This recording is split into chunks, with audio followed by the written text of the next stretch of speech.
আমি চাই সাকিব আল হাসান খেলুক, কিন্তু ওর ব্যাপারটা আসলে পুরোপুরি ওর যে কারণে সে আসতে পারছে না, এটা কিন্তু আসলে ক্রিকেট বোর্ড এটার সাথে কোনোভাবে সম্পৃক্ত না। সামনের দিকে ক্রিকেট বোর্ড অটোনমাসলি এই সিদ্ধান্তগুলো নিবে অবশ্যই। আর সেক্ষেত্রে আমার যে কোনো পরামর্শ যদি ওই সময়ের প্রেক্ষিতে দেওয়ার মতো থাকে আমি তাদেরকে সেটা জানাবো। কখনো বোর্ড কর্তারা বল ঠেলেন সরকারের কোর্টে, আবার ক্রীড়া বিষয়ক উপদেষ্টা বিসিবির দিকে। দুপক্ষের দায় চাপানোয় খেলায় কি হচ্ছে, কেন হচ্ছে, সে বাস্তবতা সবার জানা। তাই তো সাকিব যেন এই মুহূর্তে এক অস্বস্তির নাম সভাপতি ফারুক আহমেদের কাছে।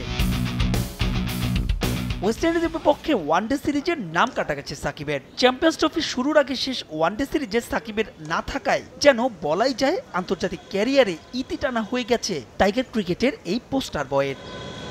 সাকিবের মতো কিংবদন্তির এমন নিভৃতে বিদায় কতটা সমীচীন সে তর্ক পড়ে। তবে শেষ পর্যন্ত তার না থাকায় সমর্থকদের পাশাপাশি যারপরনাই হতাশ বোর্ডের বর্তমান পরিচালকরা।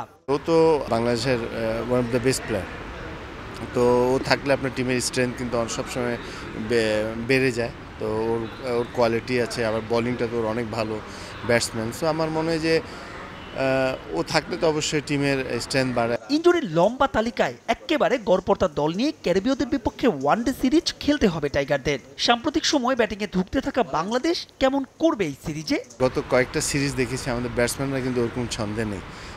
আমরা বোলিংটা ভালো করছি, বোলিংটা আগের চেয়ে অনেক ইমপ্রুভ হয়েছে, ধারাবাহিকতা অনেক ভালো, বাট ব্যাটিংটা নিয়ে আমরা কোথাও সেট করতে পারছি না আর কি। তার মধ্যে আমাদের 2-1 ইনজুর্ড হয়ে গেছে। দায়িত্বটা নিয়ে খেলতে হবে এবং রেসপন্সিবিলিটি নিয়ে যদি খেলে তাহলে ইনশাল্লাহ আমরা ভালো করব। মন্দের এক ভালো দেখছেন আকরাম খান, বলছেন এই সিরিজ দারুণ একটা সুযোগ হতে পারে আবারও ডাক পাওয়াদের। কিন্তু ইতিহাস বলে এভাবে সুযোগ পেয়েও তা হেলায় হারানোর অনেক রেকর্ড আছে ক্রিকেটারদের। এবার কি পাল্টাবে সেই চিত্র? প্রশ্নটা আপাতত ভবিষ্যতের হাতে। মাহবুব রিমন, সময় সংবাদ, ঢাকা।